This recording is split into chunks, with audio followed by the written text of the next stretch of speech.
안녕하세요. 순금초대 유재구입니다.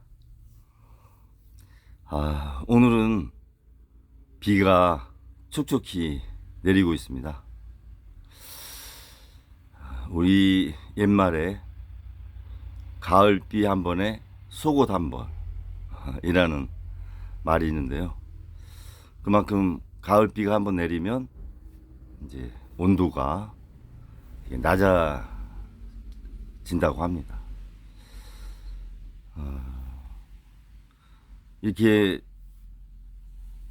차가운 계절이 되면 소득 분배 과정에서 제외되셨거나 더 어려우신 서민들, 자영업자 삶이 더 고단하고 힘들어지죠.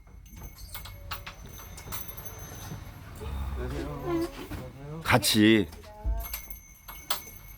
어우러져서 따뜻하게 그려가는 그런 계절을 준비하는 가을이길 소망합니다. 여러분들도 각자가 자신의 도화지에 마음을 담아보는, 가을을 스케치해보는 그런 시간 되시길 바라고요.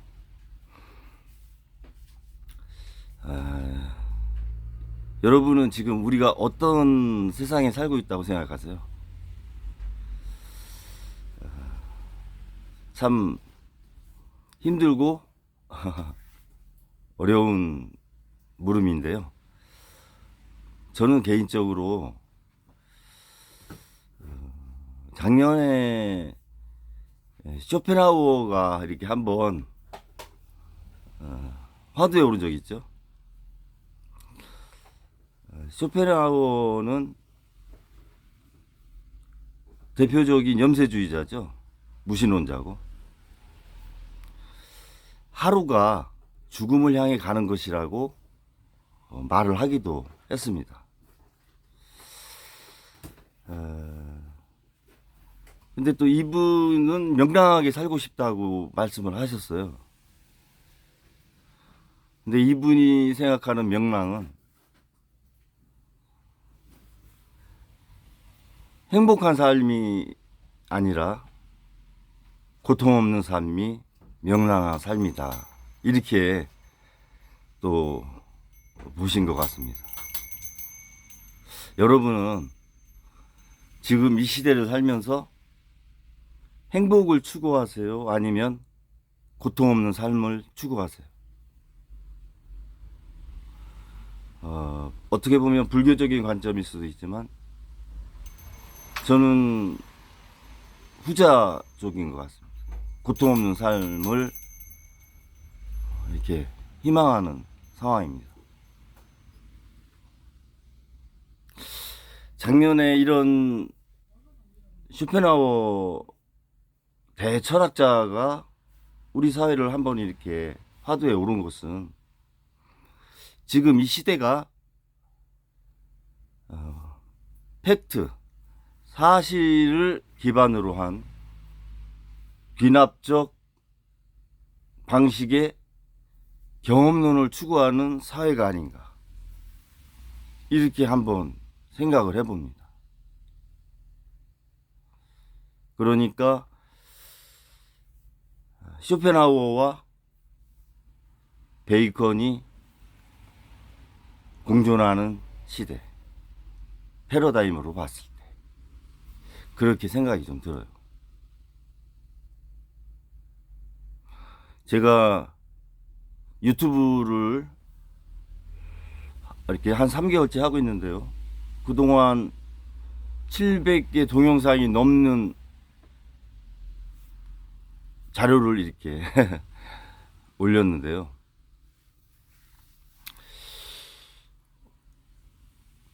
저는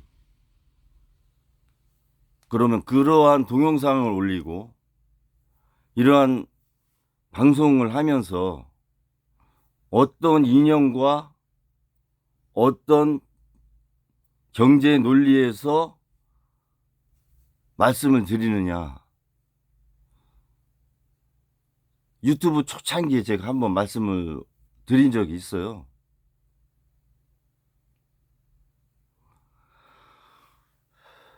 저는 지금의 각자 도생의 시대, 그것이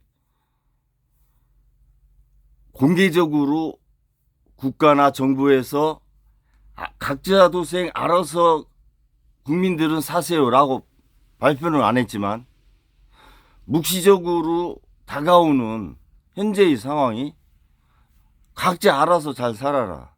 그래서 많은 분들이 각자 도생의 시대다, 이런 말씀을 많이 하시죠. 그러면은 공동체, 우리가 소중하게 생각하는 공동체에는 아무것도 할 수 있는 게 없다. 이제 공동체를 포기한 건가요? 그거를 한번 묻고 싶어요.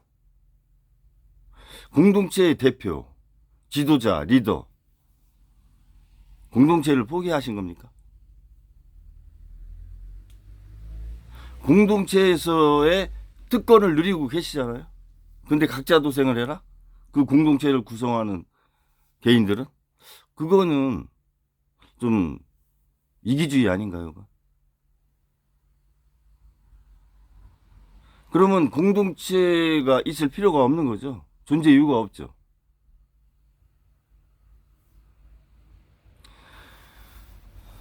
저는 보수, 진보, 우파, 좌파 그런 건 생각하지 않습니다. 저는 공동체가 강한 연대감이 있어야 된다고 생각하는 사람입니다. 공동체의 강한 연대감과 그 공동체를 구성하는 구성원들, 개인이 우대받고 존중받는 그런 사회를 지향합니다. 상당히 어려운 난제죠. 공동체가 연대감 있으면서 공동체를 구성하는 개인이 존중받는다. 쉬운 제도는 아니죠. 공동체가 연대감이 강하면 극단적으로 제국주의가 되는 거 아니에요? 잘못 가면은. 그런 사례를 우리는 역사에서도 봤고, 독일과 일본에서.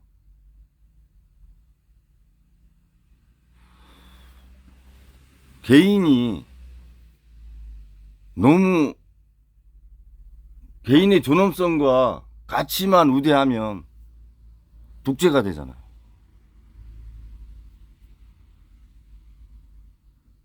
그래서 그 조율, 조화 균형을 이루어주는 게 국가라고 생각합니다. 그래서 저는 신민족주의라고 이렇게 규정 짓습니다. 저 개인적으로.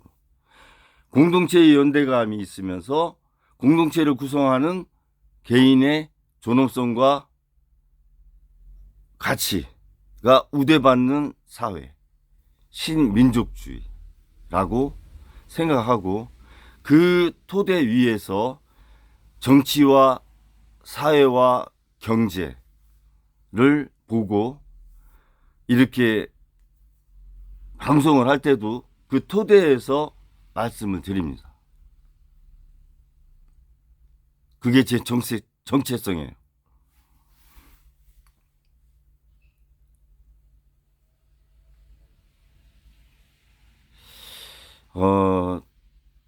지금의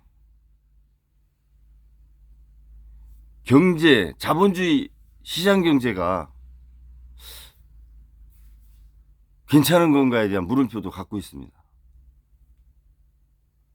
4%의 실업률을 인정하고 20%의 하위 계층을 인정하는 그런 자본주의 시장 경제가 올바른 건지, 또 강력한 힘을 갖고 있는 대통령제가 우리 정치 체제로서 맞는 건지, 저는 물음표를 갖고 있는 사람입니다. 정치와 경제 면에서. 우리 한국 민족, 우리 민족한테 그러한 현 정치제도와 경제제도가 맞느냐, 한계점에 온 건 아니냐, 이런 생각을 많이 하는 거죠. 왜냐하면 어깨동무하면서 같이 이렇게 가면서 낙오자가 너무 많이 생기는 거예요. 그러면 그거는 조금 되돌아봐야 될 제도 아닌가, 이렇게 생각을 해보는 거죠. 수정이 필요하면 수정을 하고, 근본적으로 문제가 있다면 새로운 체제를 형성해 나가는 과정이 좀 있어야 되지 않느냐. 큰 틀에서 이렇게 생각을 많이 해보는 상황입니다. 제가 개인적으로 어렵고 한계 상황의 자영업자고 지치고 이제 60대 초반에 중년이 돼서 노후 준비도 안 된 그런 사회적 약자라 이런 생각을 하는 게 아니에요. 제가 또 살아오면서 보았던 시대 상황, 그리고 현재의 상황, 그리고 앞으로 다음 세대가 가야 될 미래를 생각할 때 좀 어떻게 하는 게 좋으냐. 끌려가는 것 같다. 우리 국민이 그냥 끌려가는 것 같다는 생각이 들고, 중심 주체로서 끌고 가는 게 아니라 끌려가는 것 같은 삶, 그런 삶, 이거는 행복할 수가 없죠. 계속 끌려가면 아무리 돈이 많고 그래도 끌려가는 삶은 행복하진 않을 것 같아요. 고통스럽지. 물론 행복이라는 잣대가 100이 행복의 최고 지수라고 얘기할 수는 없는 거예요. 그것은 참 형이상학적이라 어떻게 뭐가 행복한 거냐 이렇게 규정하면 참 얘기가 길어지기 때문에, 어떤 사람은 10이 행복할 수 있고 100이 행복할 수 있고, 그 잣대는 다르잖아요. 경제적으로 어려워도 정말 행복하게 사는 사람이 있어요. 아니, 부탄 같은 데가 행복지수 1위 아니에요. 그런 거 생각하면 행복은 또 다른 가치잖아요. 또 어떤 면에서 행복은 감정이 아니라 선택일 때가 있어요. 왜냐하면 어떠한 선택이 나중에 자신이 참 경제적으로 좋은 선택이 되고 삶의 변곡점이 되는 선택을 하기 때문에, 그때는 그런 관점에서 행복은 선택이죠. 감정이라기보다. 그래서 그런 행복의 가치가 조금 연대감이 조성이 좀 되는, 공감대가 있는 행복, 그런 것들을 마련해가는 공동체가 좀 돼야 되지 않느냐, 이런 생각을 해보는 겁니다. 비가 오니까 이런 말씀 드리는 뭐 하루 일어나면 좋은 얘기보다 자꾸 안 좋은 얘기만 자꾸 나오니까 오늘은 제가 서두에 이런 말씀 좀 한번 어떻게 드리게 되네요. 미국은 회계연도가 우리하고 달라요. 우리나라는 1월 1일부터 12월 31일, 미국은 10월 1일부터 9월 31일이 회계연도예요. 그래서 작년도 회계에 결과가 나왔어요. 재정적자 2,500조. 그 재정적자를 끌고 오는 과정에서의 부채를 갚는 데 들어간 이자가 1,500조. 이거 뭐 미국하고 중국 경제 얘기하다 보면 화폐 가치 자체가 개념이 없어져요. 억은 뭐 의미가 없고 조 단위 나가니까 뭐 적자가 2,500조? 우리나라 예산이 670조인데 적자가 2,500조면 4배, 적자가 4배, 우리나라 예산의 4배. 이거 뭐 접근하기 어려운 경제라 좀 무감각해지죠. 이 경제 자체가. 그러니까 이자를 뭐 1,500조 낸다? 이 개념이 없어지잖아요. 미국이 자기 GDP의 10%를 국채 발행한 이자를 내니까 어마어마하게 내는 거예요. 일본은 25%를 내니 이거는 부채로 사는 나라 아니에요? 일본은? 우리나라가 한 6, 7% 내거든요. 아이고 뭐 일본 같은 나라는 망할 것 같은데 그냥 가잖아요 또. 참 희한한 세상입니다. 그래서 제가 처음에 1980년대 말에 증권 회사를 취직해서 갔는데 그때 통화안전증권이라는 거를 발행을 해서 뭐 시장을 안정화한다 이런 얘기를 좀 들었어요. 아니 그러면 그거 뭐 2조 발행한다 5조 발행 이렇게 얘기를 하는 거예요. 그럼 그 이자를 어떻게 감당하지? 그래서 제가 좀 주식시장을 비관적으로 보는 게 됐어요. 지금도 그래요. 주식시장을 낙관적으로 잘 안 봐죠. 비관적으로 자꾸 이렇게 보게 되더라고요. 그 이자 어떻게 감당하려고. 근데 이제 주식 시장, 증권가에는 또 이런 게 있어요. 정책을 보면서 주식 하지 마라. 정책을 보면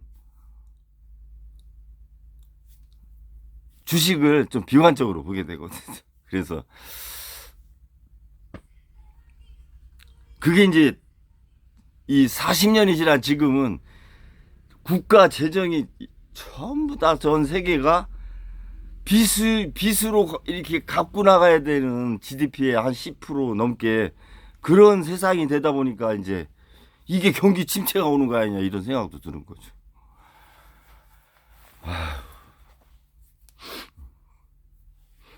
아무튼 뭐 1,500조 이자 내면서 버티는 미국도 대단하고 GDP의 25% 내면서 살아가는 일본도 대단해요. 근데 우리나라 이 국채 기관이 많잖아요. 그 중에서도 이제 금융기관에 국채 기관이 있어요. 산업은행하고 수출입은행이 있어요. 이 수출입은행은 다 아시잖아요. 수출하는데 도와주고 수입하는데 돈 없으면 뭐 대출도 해주고 또 수출하는 기업에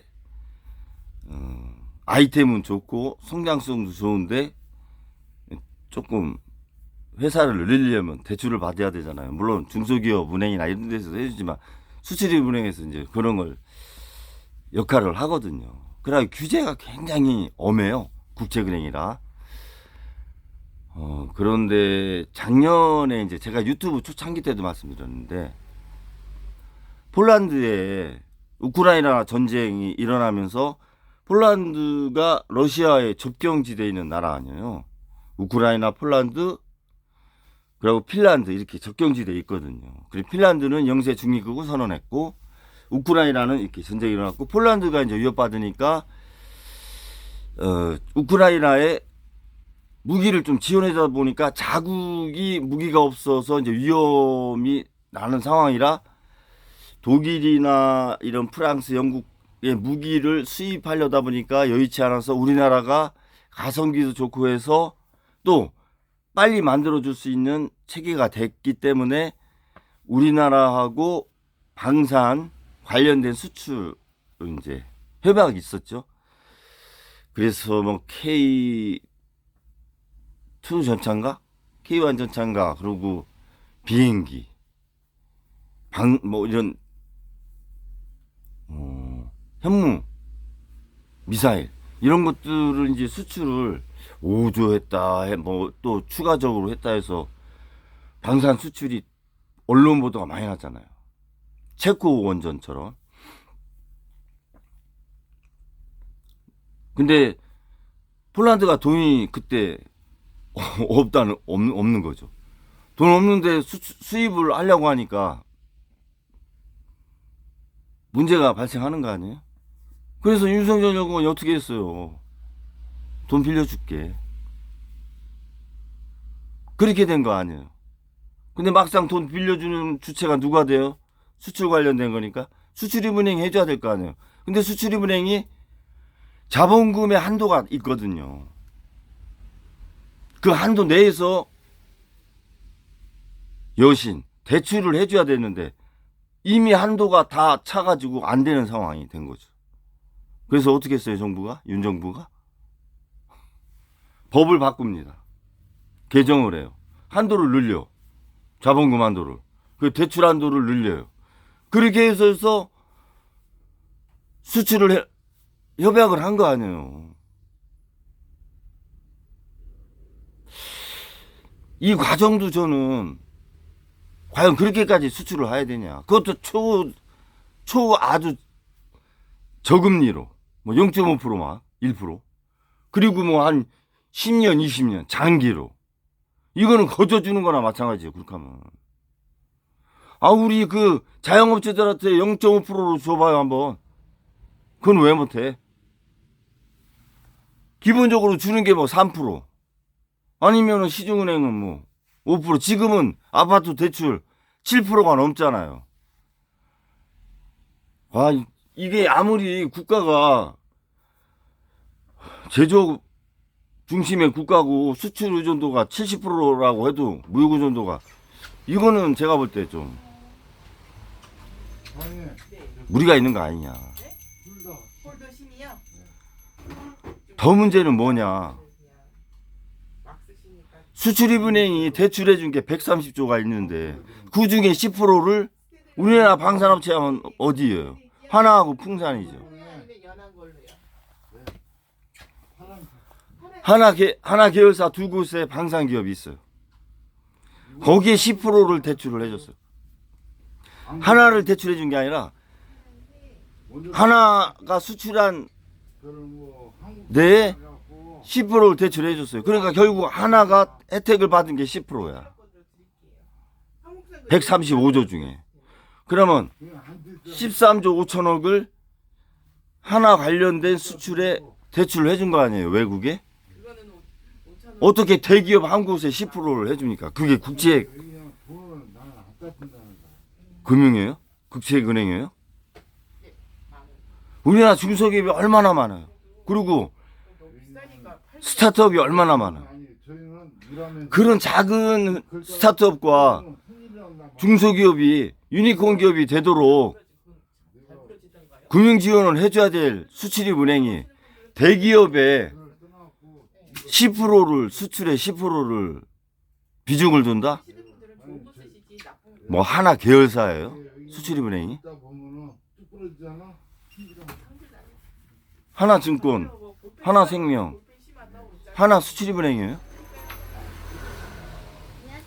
난 이 정부 문제가 있다고 보는 거예요. 결국은 이런 상황은 뭐를 초래해요? 소득의 분배가 불균형이 돼서 계속 소득 불균형이 생기는 거예요. 자산 불균형이 생기고 양극화가 계속 되는 거 아니에요. 중소기업이나 스타트 기업들이 받아야 될 기회비용을 박탈한 거 아니에요. 명분이 방산 수출? 어떤 결과를 내기 위해서 국민들 그거 원하지 않는다니까. 얼마나 많은 그 중소기업과 스타트 기업이 기회를 상실했어요. 양극화가 계속 나는 거 아니야, 이거는. 우리나라 역대 정부에서 배분 정부 있었어요? 배분에 중점을 둔 정부 있었어요? 양극화를 해결하려고 노력한 정부가 있었고 있었냐 묻고 싶고, 그런 큰 정책을 해놓은 정부 있었어요? 전부 다 성장 위주의 정책, 정부, 정권. 아니, 부존자원이 없어서 수출을 해서 먹고, 제조를 해서 팔아야 먹고 사는 나라지만, 배분의 정의가 실현되지 않은 상태에서의 성장은 뭐를 나타내요? 국민 갈등을 나타내잖아요. 그거를 지금 보아 오면서도 계속 소득 불균형이 나는 성장 위주의 정책을 하면,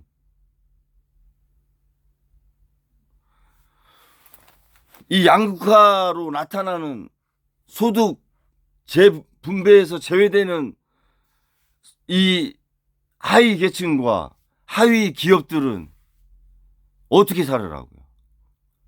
그러니까 세상을 행복을 추구하는 게 아니라 고통 없는 삶을 추구하는 세상이 된 거 아니에요.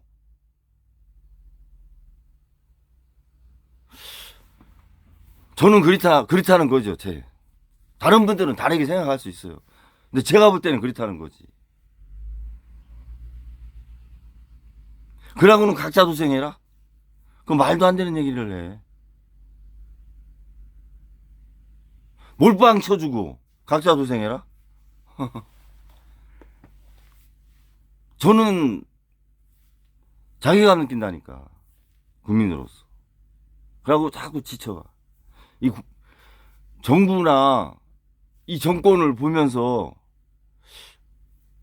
미래가 있나? 내가 열심히 한다고? 이런 생각이 많이 드는 거죠.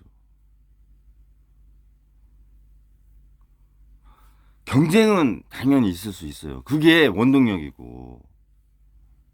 너 경쟁해서 나오잖아. 네가 그런 거지. 네 자신이 문제지. 왜 그걸 갖다가 사회와 국가한테, 공동체한테 책임을 떠넘기고, 왜 공동체한테 그거를 돌라고 그래? 소득이 불균형이 됐다고 왜 그런 명분으로 왜 재배분해둘래?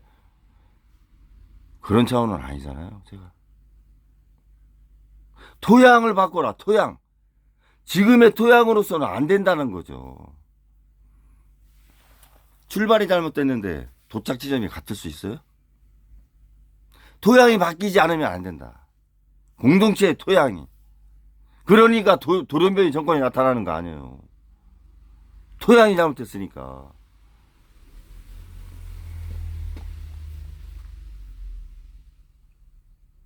요새 국정감사 하죠. 제가 어젠가 깜짝 놀랐어요. 박철희 주일대사. 제가 알기로는 82학번인데 서울대 정치외교학과 나오고 콜롬비아 대학 나오고 국립외교원장 하다가 요번에 올해 8월 달에 주일대사로 갔죠. 3개월도 안 돼서 하죠. 3개월? 90. 3개월도 안 됐네. 요번에 국정감사 와서 한 얘기가 뭐라는 거 아세요?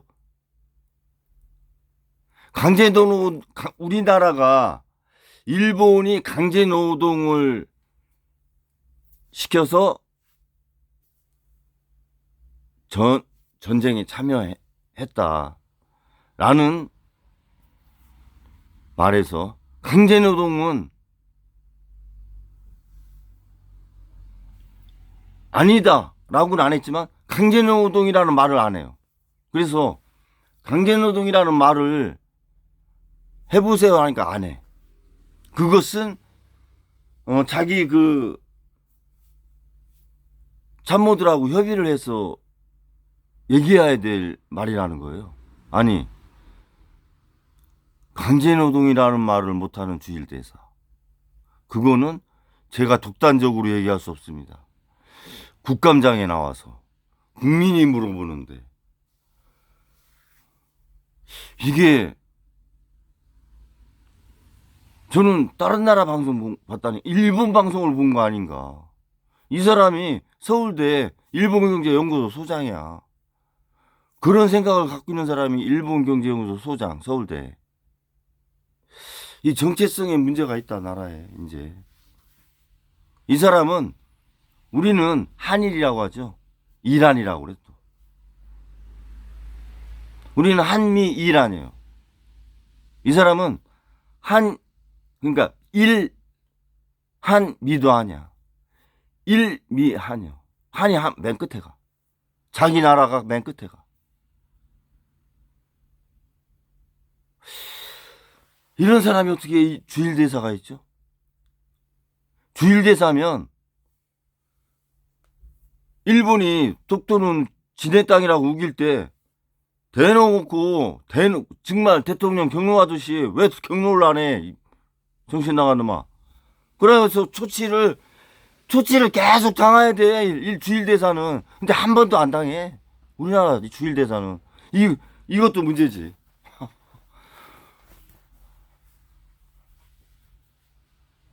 친일론자만 글로 가 있나? 주일대사로 다 보내나? 조치 한 번 안 당하는 주일대사. 문제 있죠. 박철희 주일대사는 제가 볼 때 빨리 사임하고 빨리 들어와야 돼.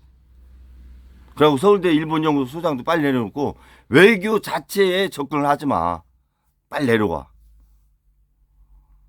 내년이 한일 60주년이죠? 60주년. 이 사람 오만 짓 할 것 같아, 내가 볼 때. 지금 일본 사람들이 독도에 안 오죠? 안 온 이유가 왜 그랬다고 생각하세요? 다케시마의 날이라고 막 행사하고, 우기길 들고 행진하고, 강요들 독도는 일본 땅이라고 하는데, 독도는 안 와.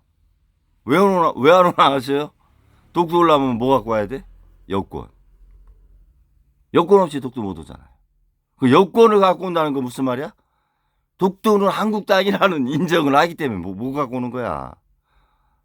그러면 제가 볼 때 내년 한일 협정에서 60주년 기념으로 일본하고는 이제 여권 없이 자유왕래하자.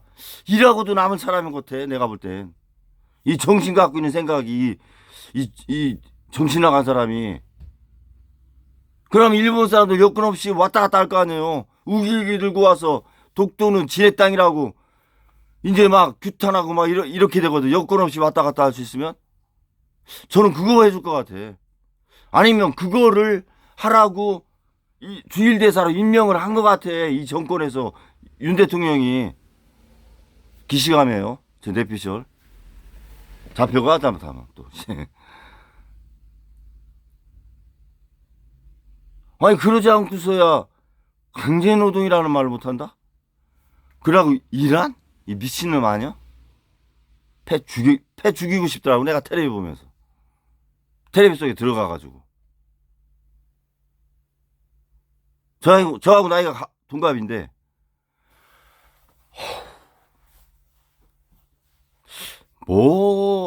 그렇게 하면 뭐가 그 사람한테 이기고 뭐가 얻어져서 저러지?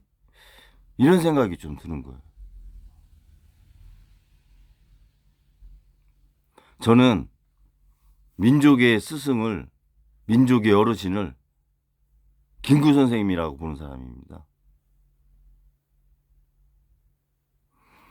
항일운동, 그렇게 항일운동 하셨고, 해방 후에 독립운동 하셨어요. 애국운동 하시고. 독립의 꿈을 이루지 못하셨죠. 그러면서 한 번도 기득권을 가져보지 못하신 분이에요. 그러다 자국민한테 총에 맞아서 그냥 그렇게 세상을 마쳤잖아요. 어떻게 보면 본인 집무실에서 맞았지만 저는 독립이 되지 않은 그 풀도 나지 않은 그 험한 광야에서 독립의 길을 가다가 총에 맞아 돌아가셨다. 처참하게 돌아가셔서 그 광야에 그냥 묻힌 거 아니야. 이런 생각을 갖는 거죠. 한 번도 기득권을 가져보지 않은 사람을 테러리스트다 이런 식으로까지 매도를 해야 되냐. 존경하라 소리는 제가 그 사람한테 하고 싶진 않은데 테러리스트라고까지 말을 해야 되냐. 김구 선생님이 그런 얘기를 하셨어요. 내게 마지막 총알이 하나 있다면 외놈을 쏘지 않고 외놈의 앞잡이가 돼서 밀정을 한 놈을 쏘겠다. 외놈보다 더 나쁜, 일본 놈보다 더 나쁜 놈이 누구예요? 친일행위 한 놈 아니에요. 그 사람들 때문에 우리 독립 단체가 무너지고 다 발각되고 다 죽은 거 아니에요. 한 사람 때문에. 그런 사람 있잖아요. 지금 주일대사. 김구 선생님이 있었으면 아베나 기시다 쐈을까요? 저는 주일대사 쐈을 것 같은데. 그런 말 하는.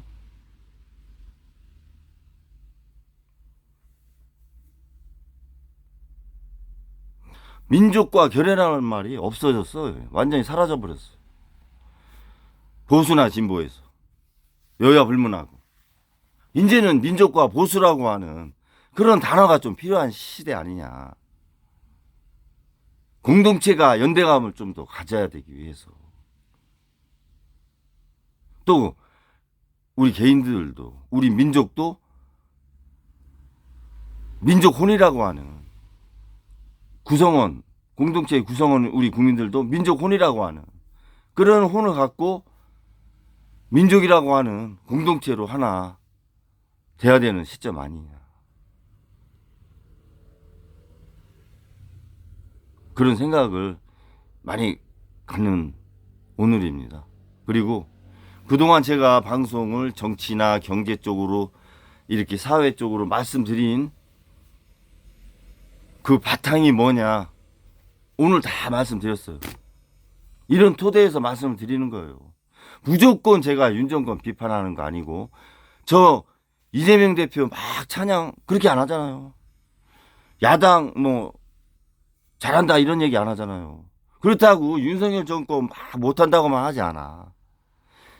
이런 상황은 이러니까 이렇게 가는 게 맞지 않냐. 야당도 이러면 이렇게 가는 게 맞지 않냐. 이렇게 얘기를 하잖아요. 왜? 제 토대가 지금 오늘 말씀드린 토대거든. 하나 되는 연대감 있는 공동체. 그러면서 각자 도생이 아닌 위드피플하는 개인의 존엄성과 가치가 존중받는 개인이 가치가다 공동체의 가치가다 넘어졌을 때 이렇게 해서 같이 가는 공동체. 그런 공동체가 제가 희망하는 공동체다 보니까 조금 비평을 한다고 하지만 비난을 많이 한 적도 있을 거라고 봐요. 그런 건 제가 덕이었고 아적은 부족해서 그런 거고. 뭐 TV 보면 열받아서 텔레비전 못 보겠어. 아무튼 이렇게 비도 오고 하는데